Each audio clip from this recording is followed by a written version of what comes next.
Hello everyone. Welcome to Ava Talks Crypto. I'm your host, Ava, and I'll be delivering all the hottest and latest news happening in the crypto space.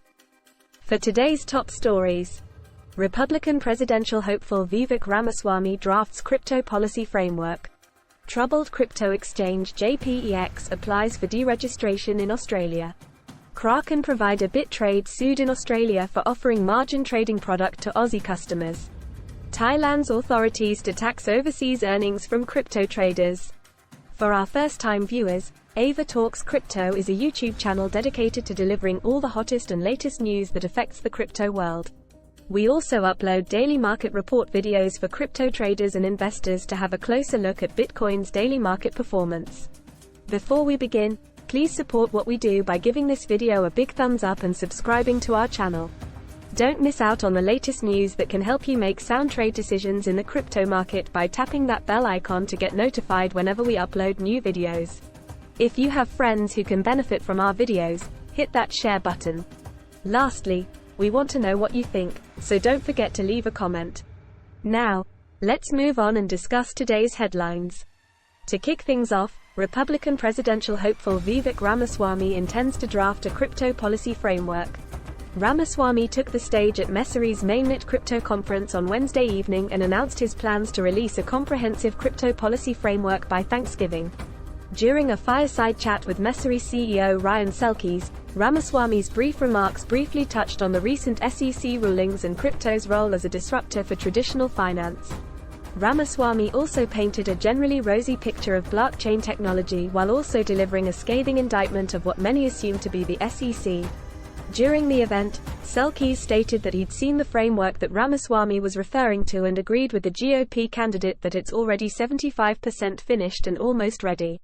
The GOP presidential hopeful also commented about his strong views on what the future of governmental interface with crypto should be while zeroing in on what he described as the unconstitutional fourth branch of government, referring to regulators. Ramaswamy went on to say that the regulators are the cancer at the heart of the federal government today. He continued by saying that in Washington, D.C., those who sit behind three-letter government agency buildings and hold the majority of political power never run for office.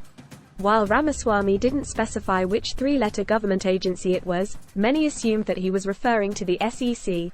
Ramaswamy's remarks speak to crypto's growing prominence in the country's political landscape. Selkis noted that as he welcomed Ramaswamy on stage, nobody would have believed it a couple of years ago that they'd be having a major presidential candidate talk about crypto on stage. Before running for the top office in the country, Ramaswamy was a pharmaceutical entrepreneur. He fashioned himself as a youthful and tech-forward heir to Donald Trump's populist MAGA campaign.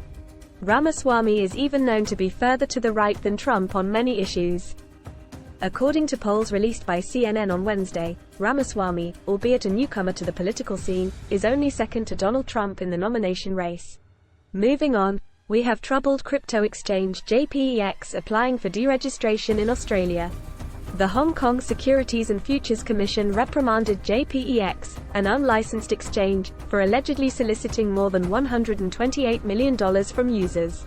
Soon after news broke out about Hong Kong authorities cracking down on JPEX and arrests being made, Jia Chen, the director of JPEX crypto asset platform, filed a deregistration application with the Australian Securities and Investment Commission.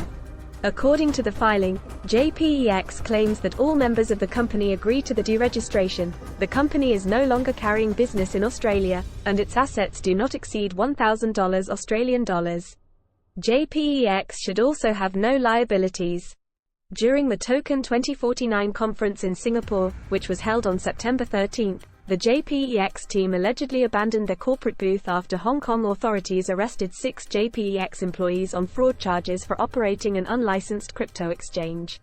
According to the Hong Kong Securities and Futures Commission, or SFC, they have received over 1,000 complaints regarding the JPEX platform. Some claimed losses amounting to over 1 billion Hong Kong dollars or $128 million US. As the news about JPEX gained traction, the crypto exchange reportedly raised its withdrawal fees to $999 USDT to prevent transfers out of the exchange. Previously, JPEX offered yields that were as high as 30% per year on stable coin staking. The JPEX website is currently inaccessible at the time of this report. JPEX also published a compensation plan for users, claiming that users would be reimbursed on a one-to-one basis with their assets exchanged for a stake in the JPEX decentralized autonomous organization by September 21. JPEX also wrote that third-party custodians have maliciously frozen platform assets due to the SFC investigations, which eventually led to the catastrophe that it is experiencing now. Next, we have the Australian regulator suing a Kraken provider over margin trading products. According to reports, BitTrade, the provider of Kraken in Australia, allegedly did not make a target market determination before offering its margin trading product to Australian customers. The Australian Securities and Investments Commission, or ASIC, has already commenced civil proceedings against BitTrade for failing to comply with design and distribution obligations for one of its trading products.